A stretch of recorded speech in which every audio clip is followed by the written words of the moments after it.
이제 10월 모의고사 28번을 풀어보면요.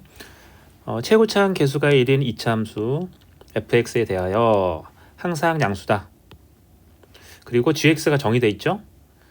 그리고 중요한 게 이제 gx의 극대 극소 a를 작은 것부터 나열하면은 3개가 있다. a1, a2, a3 그리고 다음을 만족한다 라는 얘기죠. 그 가조건 같은 경우에는요, 모든 실수 x에 대해서 gx가 0보다 크나 같다 라는 얘기를 했죠. 자, 이 얘기는 이제 최소값이 0이라는 말도 되죠. 이렇게 우리가 해석할 수 있어요. 자, 여기까지 내용을 읽고 우리가 좀 생각해야 되는 부분은 이거죠. 뭐 여러분 잘 알겠지만 극대극소로 논했다. 그 얘기는 무조건 그래프를 그리라는 거죠. 자, 그러면은 그래프를 그리려면 당연히 미분을 해야 될 수밖에 없고, 자, g'x는 0이다 를 풀어주면요, f'x는 0이거나 자 또는 fx는 1이다가 나와요. 자, 그러면은 이 두 가지가 나오는데, 그러면 우리가 이제 이차함수란 말을 했어요. 최고차항 계수가 1인 이차함수다. 그 얘기를 보고 우리가 한번 fx를 그려준다면 y는 1과 만나는 점 a1 그리고 이제 꼭지점에 a2가 되겠죠. a3 이런 구조가 될 수밖에 없죠. 우리가 원하는 건 이제 지금 gx를 그리는 거기 때문에, 자, 얘를 기반으로 우리가 gx를 그려줘야겠죠. gx. 자, 그런데 극점이 이제 3개가 나왔어요. a1, a2, a3. 자, 그리고 이제 a1에서 극대냐 극소냐, 원래 이런 걸 따져야 되는데 여러분들이 이걸 뭐 어렵지 않게 할 수 있으니까 지금은 이제 부호를 따져 보면요, a1에서 극소가 되고, 자, a2가 극대, a3에서 다시 또 극소가 됩니다. 자, 여기서 y는 gx를 그렸어요. 자, 그리고 나서 보니까 a1 하고 a3에서 gx가 극소가 되죠. 자, 그래서 최소값이 0이라고 했는데, 자, 일단 우리가 이제 조금 식을 좀 더 정리해 보면요, fa1, fa3이 0이다. 우리가 좀 얘기할 수 있고요. 그리고 fa1이 3이죠. 3 1이죠. 1 1이고, 자, 그 다음에 우리가 좀 gx를 표현을 해줘야 되는데, gx를 표현하기 전에 이제 그림에서는 이제 그려졌는데, gx를 여러분들이 적분할 수 있어요. 여러분들 gx를 부분 적분해주면, 그렇죠? 식으로 이제 정리할 수 있는데, 정리해주면 fx ln fx 빼기 fx에다가 이제 fk ln fk 더하기 fk가 나와요. 자, 이거 뭐 부분적분하면 나오는 거니까. 자, 그리고 여기서는 약간 우리가 예상할 수 있는 게 지금 fa1하고 fa3이 똑같이 1이기 때문에 우리가 ga1하고 ga3이 모두 같아요. 사실 값이 같은데, 결과적으로는 그림에서 이제 나와 있고 극소가 되고 가해 보면은 최소값이 0이라고 했기 때문에 얘가 0이 될 수밖에 없어요. 그렇죠? GA1하고 그 다음에 GA3이 0이 될 수밖에 없고, 자, 우리가 요 사실로부터 이제 위에 식에다 넣어주면 이제 남는 게 FK, LN, FK, 그렇죠?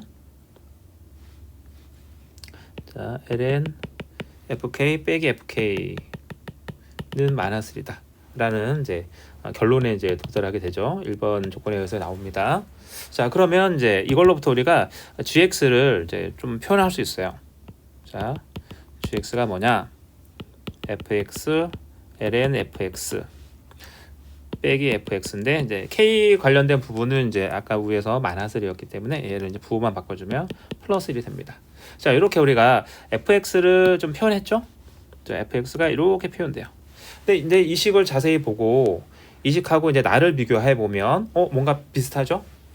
그래서 이 나 조건을 이제 바꿀 수가 있어요. 우리가 나 조건을 쟤를 넣어주면, 자, a1부터 a3까지 결국 1dx는 2분의 3이다라는 이제 결론이 나옵니다. 그렇죠?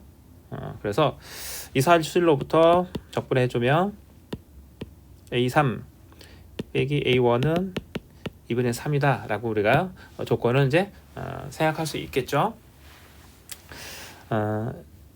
그런데 이제 지금 우리가 구하고자 하는 게 있어요. 뭐냐 보니까 FA2 값을 구하는 거죠. FA2. 자, 우리가 구하고자 하는 값이 FA2예요. 사실 여기에서 이제 우리가 좀 많은 생각을 할 수가 있는데, 지금 우리가 fx를 어느 정도 이제 완성을 해야 한다는 얘기죠. 그래서 지금 주어진 조건을 가지고 A1하고 A3하고 지금 2분의 3 차이기 때문에 이제 그렇죠? 식으로 해보면 fx 빼기 f1 여기 두 근이 그 다음에 우리가 a1하고 a3이에요. a1하고 a3인데 요게 되게 중요하죠. 우리가 만약에 중심축을 y축으로 본다면은 다음과 같은 이제 식을 완성할 수 있어요. 우리가 이제 지금 구하고자 하는 게 FA2예요. A2. FA2는 함수값이죠.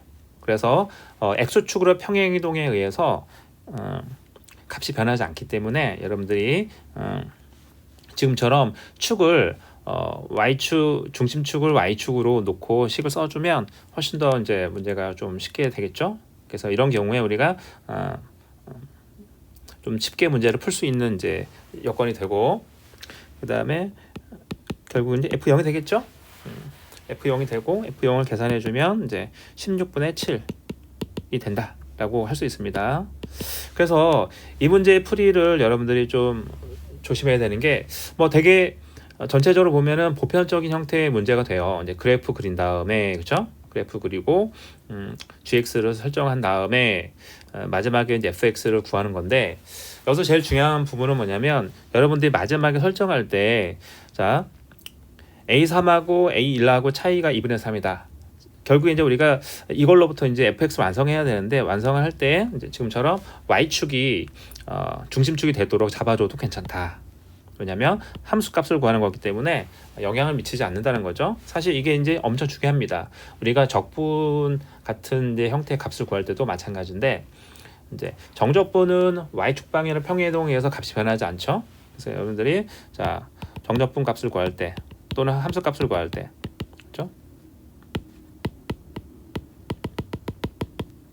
함수값 구할 때, 자 y축 방향으로 이제 평행이동, x축 방향으로의 평행이동이죠. x축이죠.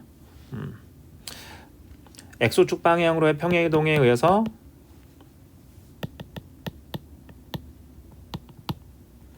평행이동에 영향을 받지 않는다라는 거죠. 그렇죠? 그러니까 여러분들이 이 사실을 이해하고 있으면 정적분 값을 구하거나 함수 값을 구할 때 우리가 임의적으로 축 설정을 할 수 있다라는 점. 그러면 좀 더 쉽게 문제를 풀 수 있다라는 거 여러분들이 좀 기억을 해주면 좋을 것 같네요.